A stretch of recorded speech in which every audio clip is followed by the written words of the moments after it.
Welcome to Maran CEC chemistry. நீங்கள் பார்க்கக்கூடிய topic வந்து கார்பன் மோனாக்சைடு.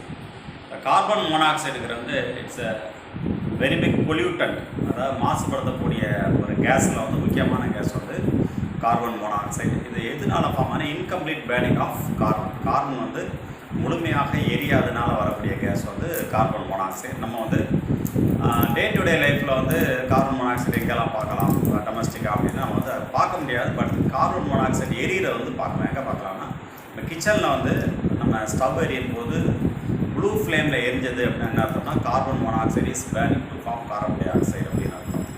சப்போஸ் இந்த ப்ளூ ஃப்ளேம் இல்லை அப்படின்னா கார்பன் மோனாக்சைடு வந்து இன்கம்ப்ளீட்டாக கம்பஸ்ட் ஆகுதுன்னு அர்த்தம். இப்போ எல்லா இடங்களிலும் இருக்கக்கூடிய ப்ராப்ளம் என்னென்னா either in vehicle or in kitchen carbon should be completely burnt. Carbon வந்து முழுமையாக எரிக்கப்பட வேண்டும். அது கார்பன் மோனாக்சைடாக மாறி then carbon monoxide should be converted to carbon dioxide. எங்கெல்லாம் வந்து இன்கம்ப்ளீட் பேர்னிங் இருக்கோ அங்கெல்லாம் வந்து பொல்யூஷன் வந்து அதிகமாக இருக்கும். இப்போ நம்ம வந்து எதை பற்றி பார்க்கணும்னா கார்பன் மோனாக்சைடு பற்றி பார்க்கலாம். கார்பன் மோனாக்சைடு எப்படி ப்ரிப்பேர் பண்ணுறது அப்படின்னா வெரி சிம்பிள். முதல்ல கார்பன் மோனாக்சைடு சிம்பிள் எழுதும் ஒரு விஷயம் வச்சுக்கணும். CO ரெண்டு ஈக்குவல் லெவலில் போடுங்க. சப்போஸ் C பெருசாக போட்டு O சின்னதாக போட்டோம்னா இட் வில் டினோட் கோபால்ட். அதனால் வந்து கார்பன் மோனாக்சைடு எழுதும் போது எல்லாமே CO-வும் ஒரே லெவலில் போடணும். Carbon monoxide mono means single, அதனால் ஒரு ஆக்சிஜன் இருக்கனால கார்பன் மோனாக்சைடு மீன்ஸ். இது வந்து ப்ரிப்பரேஷன் வந்து so simple. Carbon is burnt in limited oxygen. குறைந்த அளவு ஆக்சிஜன் இருக்கணும். ஏன் குறைந்த அளவு ஆக்சிஜன் சொல்கிறோம்னா suppose if you take excess oxygen it will be converted to carbon dioxide. அதனால் கார்பனை வந்து லிமிட்டட் ஆக்சிஜனில் எரிச்சிருக்கணும். அப்போ வந்து பேலன்ஸ் வந்து இங்கே எத்தனை ஓ இருக்குது, 2 ஓ இருக்குது, இங்கே 2 போகிறோம், then 2C + 1 use 2CO. So first preparation and carbon is combustion limited amount of oxygen. Carbon ஆனது குறைந்த அளவு ஆக்சிஜன், அதாவது கட்டுப்படுத்தப்பட்ட அளவு ஆக்சிஜனில் இருக்கும்போது கார்பன் மோனாக்சைடு வந்து கிடைக்கும். Then carbon is heated in air. காற்றில் வந்து வெப்பப்படுத்துகிறோம் நம்ம. ஏற்கனவே mixture of oxygen and nitrogen. Oxygen nitrogen 2 இருக்கும். இப்போ கார்பனும் ஆக்சிஜன் பேன் ஆகும்போது கார்பன் மோனாக்சைடு வந்து ஃபார்ம் ஆயிடுது. 2C + O use 2CO. அதே ஈக்குவேஷன் படி கிடச்சிது. Plus N2. நைட்ரஜன் வந்து இட்ஸ் இனர்ட் கேஸ். அது வந்து ஒரு மந்தவாயு. அதாவது எல்லா எலமெண்ட்ஸுமே பார்த்தா ஆக்சிஜனோட ஈஸியாக ரியாக்ட் பண்ணும். மெட்டல் நான் மெட்டல் எதுனாலும். பட் ஏரில் ஆக்சிஜன் கூடயே தான் நைட்ரஜன் இருக்கும். இப்போ நைட்ரஜன் ஆக்சிஜன் என்ன செய்யணும் ரியாக்ட் பண்ணது they will react only at very high temperature. அதனால் வந்து நைட்ரஜன் வந்து இனர்ட், அவ்வளோ ரியாக்ட் பண்ணாதனால நைட்ரஜன் கேஸ் வந்து தனியாக இருக்குது. இந்த கார்பன் மோனாக்சைடு நைட்ரஜன் மிக்சர் இது பேர் வந்து ப்ரொடியூசர் கேஸ். நம்ம கார்பன் மோனாக்சைடு வந்து நம்ம ஒரு பொல்யூட்டண்டாக எடுத்துக்கிட்டாலும் கூட இண்டஸ்ட்ரியல் லெவலில் எப்படி யூஸ் ஆகுனா கார்பன் மோனாக்சைடு நைட்ரஜன் சேர்த்து எதை ப்ரொடியூஸ் பண்ணோம்னா ப்ரொடியூசர் கேஸ் உற்பத்தி வாயு வந்து உருவாக்கும். இது வந்து சிந்தட்டிக் பர்பஸ் பல கரிமச்சேர்மங்களை உருவாக்குறதுக்கு இந்த மிக்சர் வந்து யூஸ் ஆகும். இப்போ நமக்கு வந்து கார்பன் மோனாக்சைடு நைட்ரஜனுடைய மிக்சர் தான் இருக்குது. நமக்கு என்ன வேணும், கார்பன் மோனாக்சைடு வேணும், எது தேவையான நைட்ரஜன் தேவையில்லை. அதை ரிமூவ் பண்ணுறதுக்கு என்ன பண்ணுறோம், it is pass through cuprous chloride. Cuprous குளோரைடுடைய பாஸ் பண்ணும்போது இப்படி ஒரு காம்பவுண்ட் ஃபார்ம் ஆகுது. CuCl CO.2H2O அப்படிங்கிற காம்பவுண்ட் ஃபார்ம் ஆகுது. இங்கே ப்ரெஷரை ரெடியூஸ் பண்ணும்போது அழுத்தத்தை குறைக்கும் போது என்னன்னா இதில் வந்து எது மட்டும் ரிலீஸ் ஆனால் carbon monoxide alone will be released. அதனால் இந்த காம்பவுண்ட் ஃபார்ம் பண்ணும்போது நைட்ரஜன் ரிலீஸ் ரிமூவ் பண்ணிடுவோம். இதை லோ ப்ரெஷர் அழுத்தத்தை குறைக்கும் போது இது கிடைக்கும் கார்பன் மோனாக்சைடு வந்து கிடைக்கும். தென் பியூர் கார்பன் மோனாக்சைடு ரொம்ப சுத்தமாக. இதெல்லாம் industrial level preparation, high level huge லெவலில் ப்ரிப்பேர் பண்ணுறது. இது வந்து இண்டஸ்ட்ரியல் பியூர் ப்ரிப்பரேஷன். பியூர் ப்ரிப்பரேஷனுக்கு ஃபார்மிக் ஆசிட் ஃபார்ம்னா HCOOH மெத்தனாயிக் ஆசிட் எடுத்துக்கிறோம். Sulphuric acid is a dehydrate, very good dehydrating acid, அதாவது நீர் நீக்க காரணி. இப்போ சாதாரண சுகர் எடுத்தாலும் சல்ஃபரிக் ஆசிட் போட்டால் சுகர் வந்து கற்பாக மாறிருக்கு. என்ன காரணம், சுகர் வந்து கார்போஹைட்ரேட், கார்பன் ப்ளஸ் வாட்டர். அது வந்து சல்ஃபரிக் ஆசிட் வந்து வாட்டர் அப்சார்ப் பண்ணினா மீத கார்பன் மட்டும் இருக்கிறனால தான் வந்து அது கருப்பாக மாறுது. அதனால் சல்ஃபரிக் ஆசிட் வந்து it's a very good water removing agent, நீர் நீக்க காரணி, டீஹைட்ரேட்டிங் ஏஜென்ட். இப்போ H இந்த OH வாட்டர் ரிமூவ் பண்ணிட்டால் மீது என்ன கார்பன் மோனாக்சைடு வந்து கிடைக்கும். இது வந்து பியூர் கார்பன் மோனாக்சைடு ப்ரிப்பரேஷன். மிக சுத்தமான தூய நிலையில் கார்பன் மோனாக்சைடு தயாரிக்கிறது. தென் ப்ராப்பர்ட்டிஸ் ஏற்கனவே சொல்லியிருக்கோம்.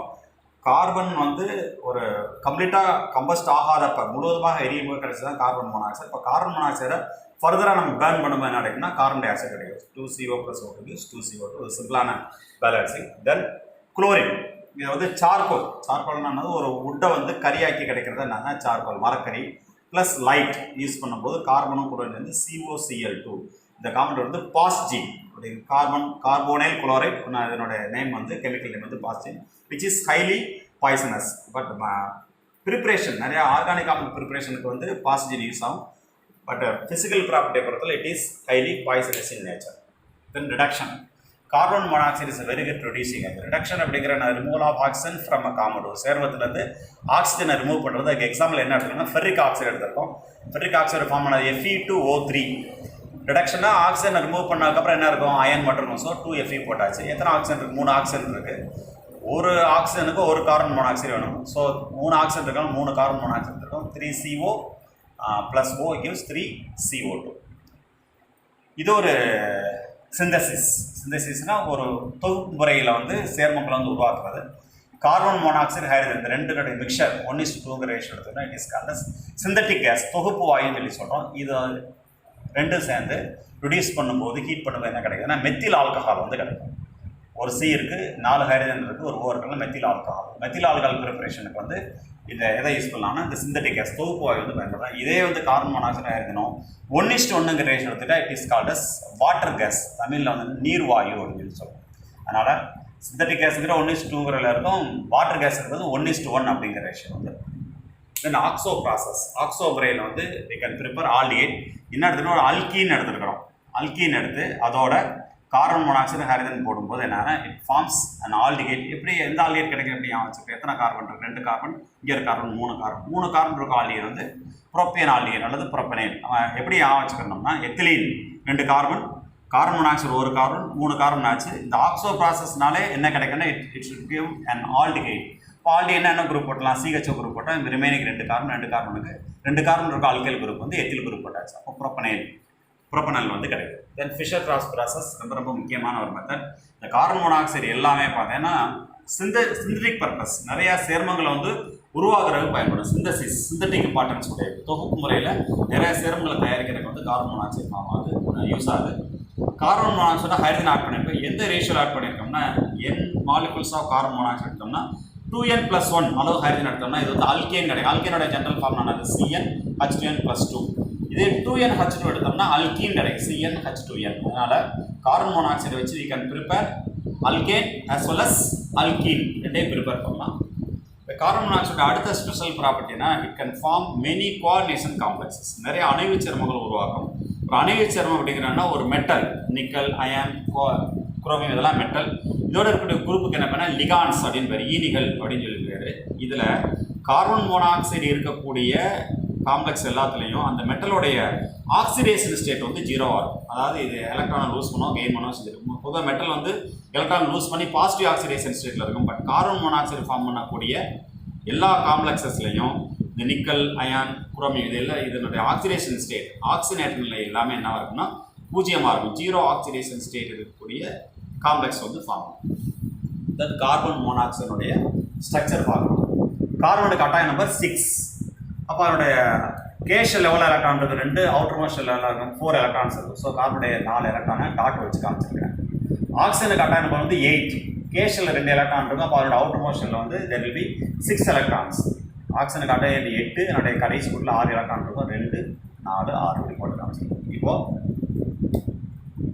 இந்த 2 எலக்ட்ரானும் இந்த 2 எலக்ட்ரான் ஒரு பாண்ட் ஃபார்ம் பண்ணுறது அப்படியே இங்கே எழுதியிருக்கிறேன். இது ஒரு பாண்ட் மீது என்ன இருக்குது, ஆக்சிஜனுடைய இந்த 4 எலக்ட்ரான்ஸ், கார்பனுடைய 2 எலக்ட்ரான் போட்டாச்சு. இப்போ என்ன போகுதுன்னா 2 பாசிட்டிவ் தான்.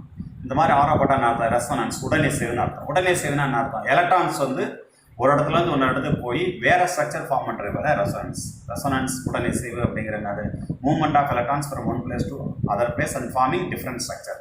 இப்போ இந்த ஆக்சிஜன் வச்சு தான் மீத இருக்கிற 2 ஸ்ட்ரக்சர் எழுத போகிறோம். ஒன்று ஆக்சிஜன் என்ன செய்யலாம், அந்த 2 எலக்ட்ரானை கொடுக்கலாம், இந்த 2 எலக்ட்ரான் என்ன செய்யலாம்னா வாங்கலாம். இப்போ என்ன பண்ணியிருக்க போகுதுன்னா இந்த இடத்துல வந்து இந்த பாண்ட் இருக்கு இல்லையா, இதுலேருந்து ஒரு எலக்ட்ரான் இந்த பாண்டு பிரேக் ஆகாமல் கிடைக்கக்கூடிய 2 எலக்ட்ரான் எது எடுத்துக்கணும், ஆக்சிஜன் எடுத்துக்கிற போகுது.